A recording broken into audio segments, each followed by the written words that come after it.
अस्सलाम वालेकुम। अक्सर मूं वटि वीडियो ईंदियूं आहिनि GDC JDC वारनि जी, जिते फ्री लैब ठहियल आहे नुमाइश चौरंगीअ ते। त हुते फ्री लैब मूंखे सम्झ में कोन पए त आख़िर हीउ फ्री लैब कीअं थो हलाए। त उन लाइ होॾे वियुसि ऐं हुते कुझु पंहिंजियूं तक़रीबन जेके 13,000 रुपए खण जूं डॉक्टर मूंखे टेस्टूं लिखी ॾिनियूं, उहे आउं होॾे कराइण वियुसि। तक़रीबन 10 बजे आउं वियुसि पहुतुसि हुते, 11:15 बजे ताईं मुंहिंजूं टेस्टियूं थी वियूं।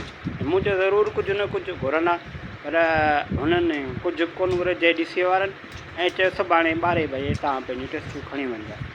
त बिल्कुलु फ्री, जेके तक़रीबन 13,890 रुपए जूं या 12,890 जूं हुयूं, जेके मूं national medical centre Kalapul town कराईंदो आहियां, उहे बिल्कुलु फ्रीअ में थी वियूं। इहा बिल्कुलु सही ॻाल्हि आहे त JDC वारा फ्रीअ में टेस्टूं कनि था। तव्हांखे बि जेकॾहिं कराइण हुजनि त भले, महिरबानी।